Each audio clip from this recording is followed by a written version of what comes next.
If you are going to oppose a Kenyan because of his political affiliation, because of domestic issues, it's a very primitive way of looking at things.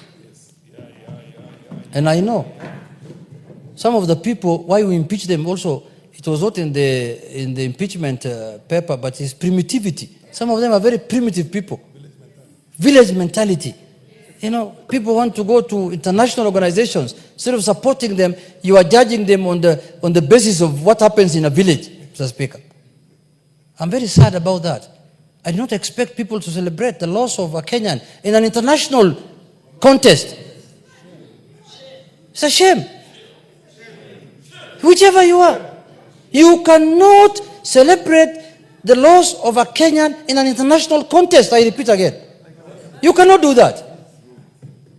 You cannot do that. Now, if our athlete loses in a contest now, in the New York Marathon or in the London Marathon, you expect me to celebrate?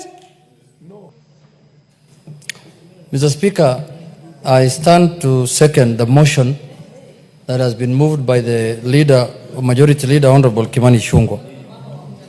Mr. Speaker, first and foremost, I want to take this opportunity to thank His Excellency, the President of the Republic of Kenya, Honorable William Samoei Ruto, for his efforts and for his immense contribution towards the campaign of our Kenyan candidate in the African Union Commission chairmanship contest, Mr. Speaker.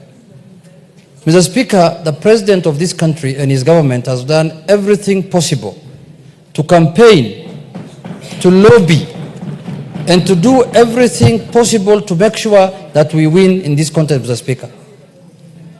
Mr. Speaker, it was not a secret that the President visited African capitals and met presidents to lobby and campaign for our Kenyan candidate, Mr. Speaker, and at the same time also received presidents in this country, Mr. Speaker, to talk to them and tell them that we have the best candidate in the contest. Mr. Speaker, we will not forget that. As a party, ODM party, as people, Mr. Speaker, we will remind everyone who wants to forget that the President campaigned and lobbied for our candidate, Mr. Speaker.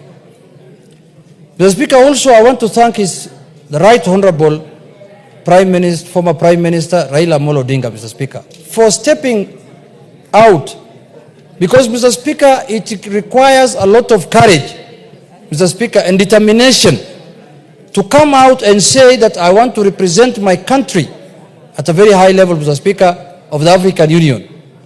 Many Kenyans will want, Mr. Speaker, to contest for that kind of position, but it requires courage.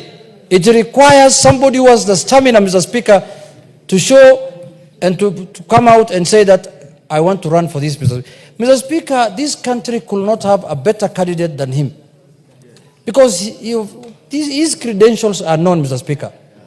And he has served the African Union, Mr. Speaker, at the level of High Representative on Infrastructure, Mr. Speaker, before, for a period of, I think, 3 years.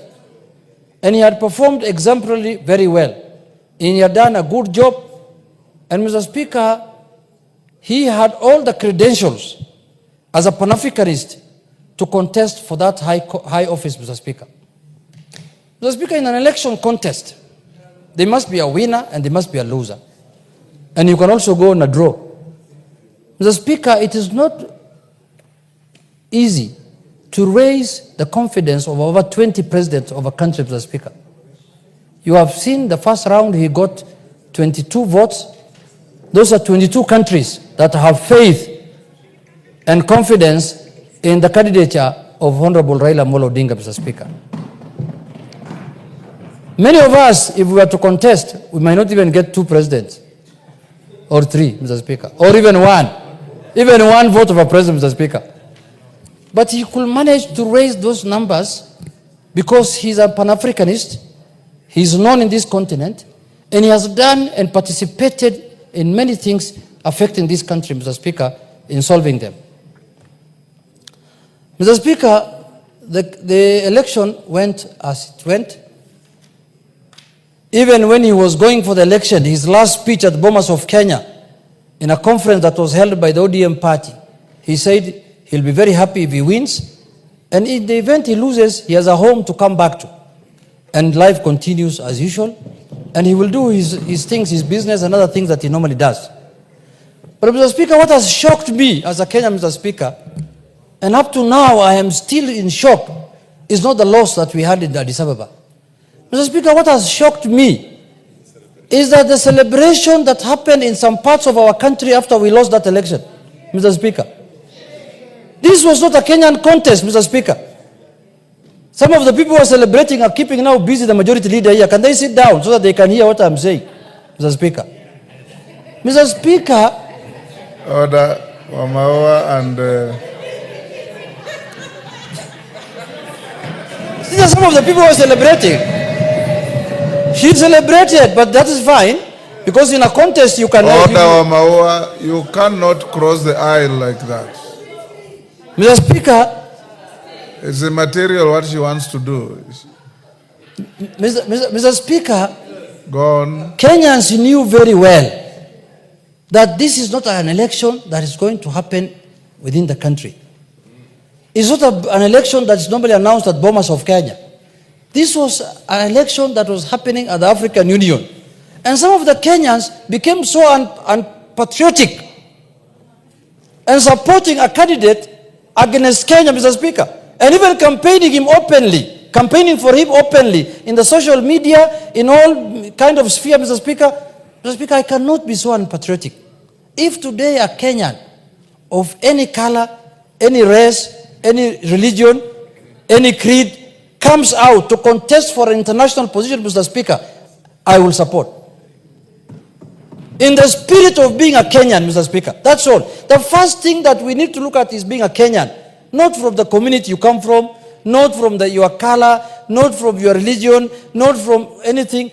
Mr. Speaker, how unpatriotic can some Kenyans be that they fought the Right Honorable Prime Minister for 1 year he has been campaigning.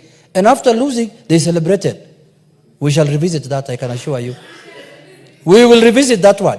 It will not go. We will revisit at the right time. We will also have our day to laugh and to celebrate, Mr. Speaker. And it's not very far, it is coming, Mr. Speaker. It's not very far. You can take that to the bank, and I will remind you the day I'm celebrating that you also celebrated your day. This is my day. Inshallah. Bismillah al-Karim. Mr. Speaker, I also want to congratulate the winner. In a contest, someone must win. And a country that is who is our neighbor in the same region, the Eastern African region, won the election. So we have every reason to celebrate also and to congratulate them, Mr. Speaker, because in a contest we expected to have a winner and a loser. But we expected ourselves to win, but we did not win. So we cannot be so losers. We say there are many things that happened. I was in Addis Ababa, Mr. Speaker. I don't want to talk about them now, but that is part of the election. You don't have to complain. You don't have to begrudge anyone. That is normal. All of us defeated someone by being in this house, Mr. Speaker. All of us defeated someone by being in this house, Mr. Speaker. We had opponents, Mr. Speaker, in the election. Even you, to be elected as a speaker, you had opponents. We had a candidate, azimio, and Kenya Kwanza proposed you, and you got the highest votes. And now today you are presiding over here as our speaker. You are a speaker for all of us. We are not saying, oh, we have lost, now another speaker must sit next to you, the one who lost to you. We cannot work like that. So, Mr. Speaker, in a contest, it goes that way. But I want Kenyans to get experience out of this contest, because this is not going to be the last time a Kenyan is going to contest for an international job. And I want to encourage the government of the Republic of Kenya to propose and support Kenyans who are qualified to go for international positions, Mr. Speaker. The UN Secretary General job is coming up in the next year, Mr. Speaker. If there's a Kenyan who feels he's qualified to become the Secretary General of the UN, he should go for it. And Kenyans will support. It doesn't matter whether you win or lose. It doesn't matter. Go for it. So, Mr. Speaker, many countries in this region have done very well, much better than our country, in terms of positioning their people in this multilateral organization, Mr. Speaker. We have not done very well as a country in that sphere, Mr. Speaker. We have to improve our socks and make sure that a lot of Kenyans, even the ones who are celebrating, Instead of holding people in villages, in somewhere there in Nyeri, release them, let them go for these international positions if they are qualified. Don't hold people there buying them uji every day, and they are qualified, they have papers, they have masters, they have degrees, everything. Take them out, Mr. Speaker. Manyora is not a church. Unless it's another Shakahola place, where people now go there and they want to die there inside there. So, Mr. Speaker, in conclusion, I want to say that I have thanked the President on behalf of my party, on behalf of my constituency, and on behalf of myself, for showing leadership as our President and supporting the candidature of our party leader. I want to also congratulate my party leader. He's a strong man. Very strong man, Mr. Speaker. And he always has a second chance. If there is any other position to serve in the continent, he will be available. In the world, everywhere, Mr. Speaker, he has been available, Mr. Speaker. He has served the African Union before, and we will continue supporting him.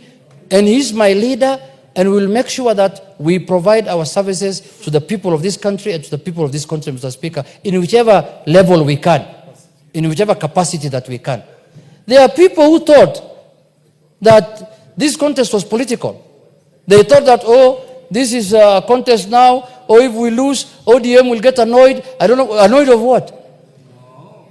If there are people we should be annoyed with, it should be Djibouti, the people who talk our cap. Yeah, why should we be annoyed with somebody who was not contesting against us? We should be annoyed with the people who defeated us. And we are not annoyed with them also. We are congratulating them for doing a good job. Because African Union belongs to all of us. As a nation, we are part of the African Union. So, Mr. Speaker, with those few remarks, I wish to second and warn the naysayers that you should avoid that kind of thing going forward in future. Mr. Speaker, because if you are going to oppose a Kenyan because of his political affiliation, because of domestic issues, it's a very primitive way of looking at things. And I know some of the people, why we impeach them also, it was not in the impeachment paper, but it's primitivity. Some of them are very primitive people. Village mentality. You know, people want to go to international organizations. Instead of supporting them, you are judging them on the basis of what happens in a village, Mr. Speaker. I'm very sad about that. I do not expect people to celebrate the loss of a Kenyan in an international contest. It's a shame. Whichever you are, you cannot celebrate the loss of a Kenyan in an international contest. I repeat again. You cannot do that. You cannot do that. Now, if our athlete loses in a contest now, in the New York Marathon or in the London Marathon, you expect me to celebrate? No. Because it's not from my community? It's not from my region? It's not from my religion? It's not from my village? It's not from my what? Shame on you. Shame. And those people who did that must desist. And never to repeat that. I must say that on the floor of this House, Mr. Speaker. Because this is where we address issues of concern to the people. And that is an issue of high concern to the people, Mr. Speaker. When we are telling Kenyans that you cannot run in any contest outside Kenya. In the first place, even if we run here in Kenya, they will not vote for us, I know. We have taken very serious that matter, and we don't want it to happen in our country again. We want to support our people. We want to support our Kenyans wherever they are. That is why we impeach certain people, because they were telling us we are not shareholders of this country. That's what they told us. We have not forgotten. They told us that you are not shareholders in this country. I don't know when the shareholding certificate was issued in this country. At independence, everyone was there. You should call for annual general meeting so that we know which shares we have.